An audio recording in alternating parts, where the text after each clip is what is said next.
Aula Motzei Shabbat, Parashat Vayakhel. Importante não estudarem essa aula durante o Shabbat, e sim posterior ao Shabbat, ao término do Shabbat.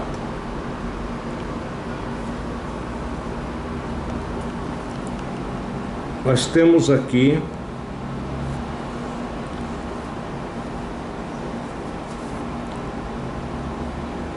a colocação sobre Hemdah. Hemdah é, na verdade, o 10º mandamento,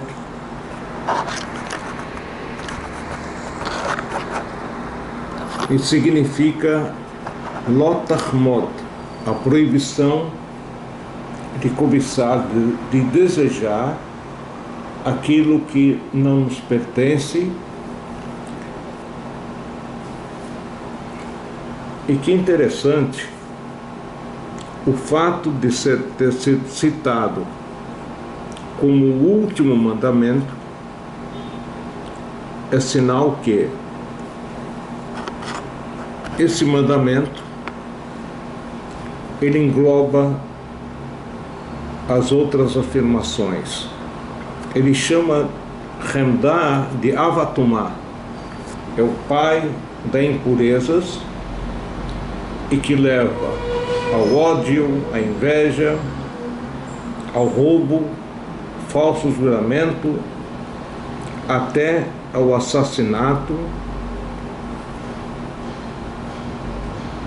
Ou seja, apesar de ser apenas, teoricamente, um pensamento ruim, mas esse pensamento ruim leva a outras ações muito ruins. A gente vê que nos 10 mandamentos existe uma correspondência do lado direito com o lado esquerdo. O que quer dizer isso? Enquanto que no lado direito a mitzvah, a quinta última mitzvah, a quinta e a última é Kaved et avicha veit emecha, honrarás a teu pai e a tua mãe. E do outro lado, a última, do lado esquerdo, é Lotachmod, não desejar. Então se pergunta qual a relação entre honrar o pai e a mãe e Lotachmod, e a pessoa vir a desejar o que não é dele, enfim. A ideia é aquela pessoa que não está satisfeito com aquilo que ela tem e usurpa e deseja o que é do outro, geralmente costuma colocar a culpa nos pais que não se esforçaram em trazer tudo aquilo que ele gostaria de ter. E obviamente, através disso, ele não honra os pais. Voltando aqui ao tema,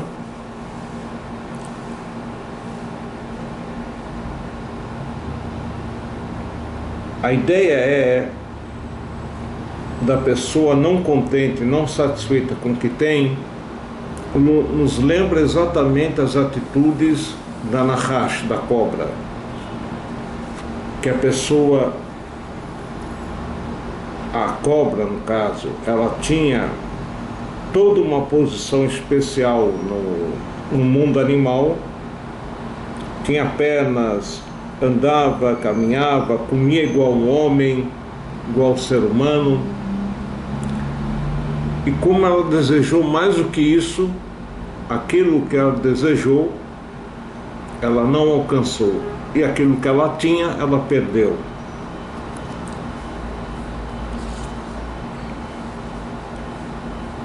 O fato é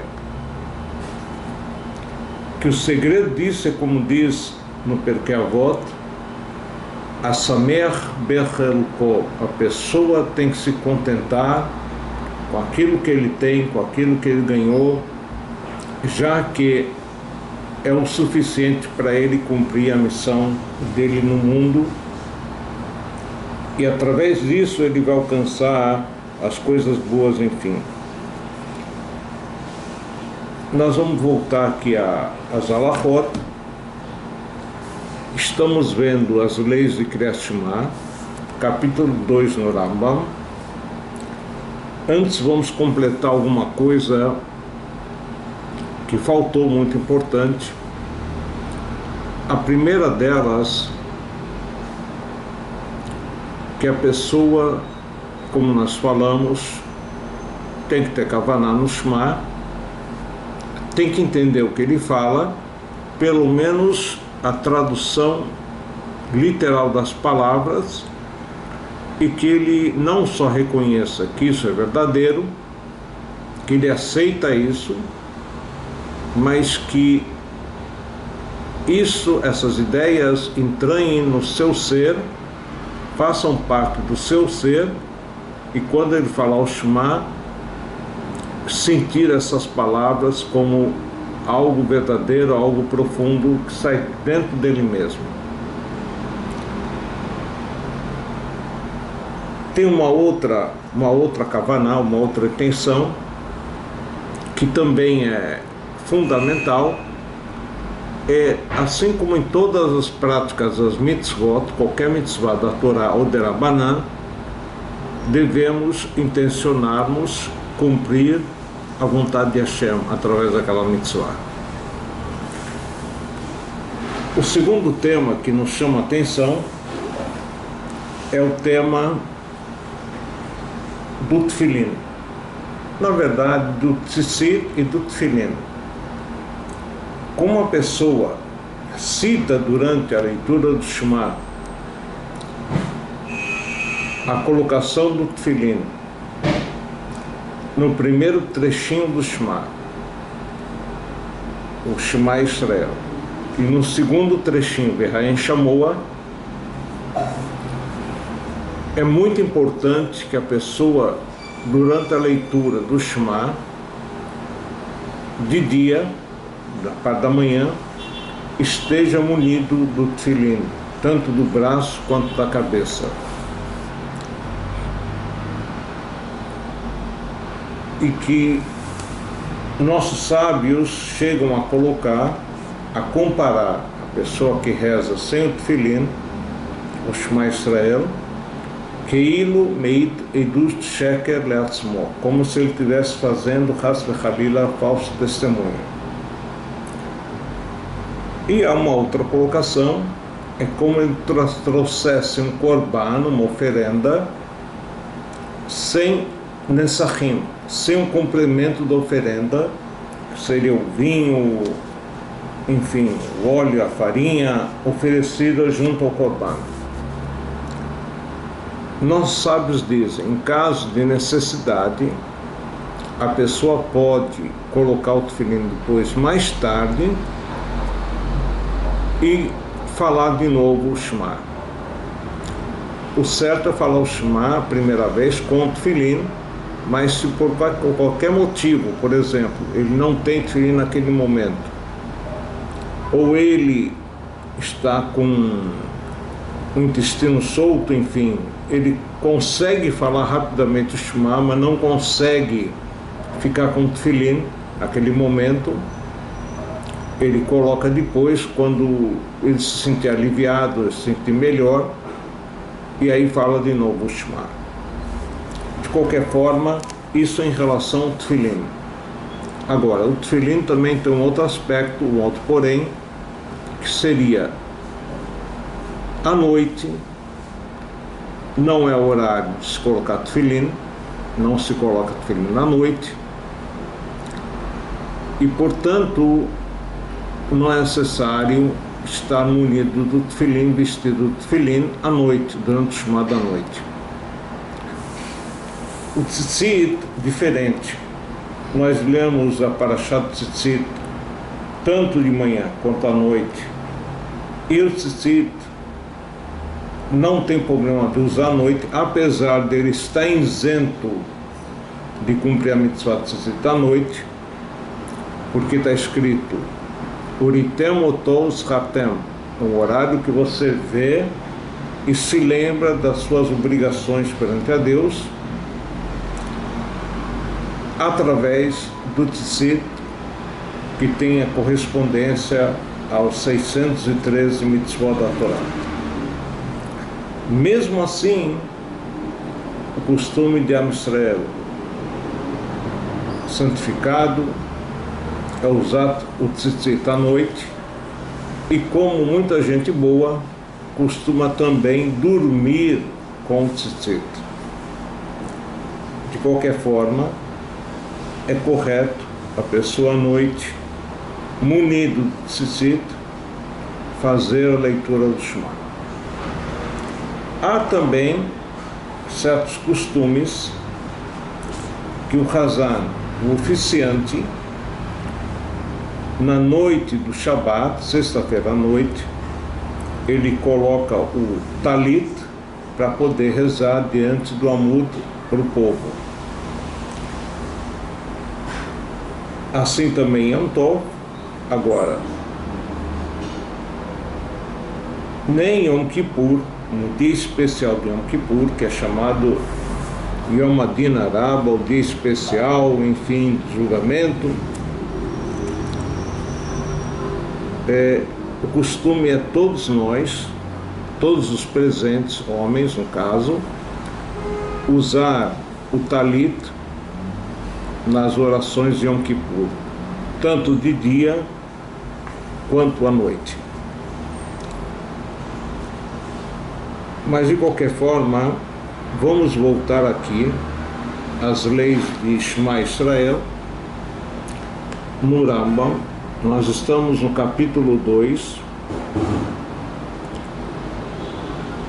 Alachá Dalet, Alachá 4. Então ele diz: Afilo realmente Berosh Ailan, o Berosh Anit Kotel, mesmo que ele estava trabalhando em cima de uma árvore ou em cima de um muro, Kore bimkomo mevarech lefanea uleacharea, ele pode ler o Shema aonde ele se encontra, inclusive com brachá. É importante notificar que isso é, no caso de um trabalhador, alguém que está acostumado a estar na altura, está bem alinhado, bem protegido, e ele faria a leitura daquele versículo com Kavaná, enfim. O importante é se ele consegue, mas se ele não consegue, qualquer motivo que seja, ele tem dificuldade, ele fica com medo, temeroso em cair, enfim, aí ele é obrigado a descer de onde ele se encontra para poder fazer a leitura do Shema correta, enfim. E consta na Gemara que o Balabait, quer dizer, aquele que é o dono da obra, que ele não está de forma nenhuma acostumado a estar presente no alto da árvore, em cima do muro, enfim, esse obrigatoriamente tem que descer para fazer a leitura do Shema em local baixo. Estamos no Seif Rei, Hayal Sek Betalmud Torah. Ele estava dedicado ao estudo da Torá. Notem bem, ele fala a palavra Osek, dedicado.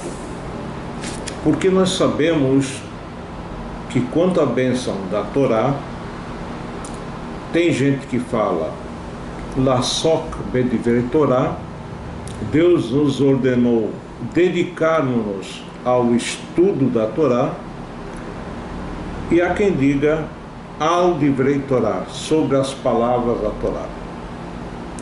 Qual a diferença? Lasok significa não só a leitura, a simples leitura, mas o aprofundamento da leitura o entendimento de uma forma profunda, e nós sabemos que muitas vezes isso não é possível, não conseguimos, enfim. Por isso que o outro costume é, ao divrei Torá, mesmo que falemos sem profundidade, sem entendermos com uma grande profundidade, estamos cumprindo a mitzvah. O Rambam fala, Hayal Sek Betalmud Torá. A princípio, a pessoa tem que se dedicar ao estudo da Torá como um essay, como negócio. Assim como negócio, ele não se contenta em conseguir alguma coisa, qualquer coisa, e sim se aprofundar mesmo. Assim também tem que ser o estudo da Torá. Vigia Zman Kriyat Shema. Ele chegou o horário da leitura do Shema. Então, se ele não interromper o estudo agora e falar o Shema, vai passar o prazo da mitzvah. Posek vekore umevarech lefanea ulecharea. Diz o Rambam, ele interrompe seu estudo, ele faz a leitura do Shema acompanhada das bênçãos anteriores e posterior. Aqui aparentemente alguém diria, bom, mas a leitura obrigatória da Tefilá não é apenas o Shema, e sim tem as bênçãos da manhã, tem os korbanot, quer dizer, a leitura referente ao serviço do templo, tem Psukei de Zimra, os versículos de louvor a Deus, o Shema com as bênçãos e Amidah, e depois um complemento posterior da Tefilá. Então, nós podemos dizer que o Rambam estaria nos informando o quê? Uma das duas, ou que a pessoa, ela de fato fala o Shema com as suas bênçãos, e isso inclui o resto da Tefilá, da oração, como diz no Talmud Shabbat, Zman Tefilá Lachut, Zman Torah Lachut, o horário para se rezar é independente do horário do estudo da Torá. Quer dizer, o estudo da Torá, apesar de ser muito importante, ele não substitui a Tefilá. Ou o Rambam estaria dizendo, em casos especiais, que a pessoa não teria condições de fazer toda a Tefilá, porque ele, por exemplo, ele está estudando com um grupo de pessoas e que, se não estudarem agora, simplesmente não vão estudar depois. Então ele fala, imperativo que se faça as bênçãos da manhã, o Shema com as suas bênçãos e a Amidah. Vamos ver aqui o que ele comenta. Não, é adiante.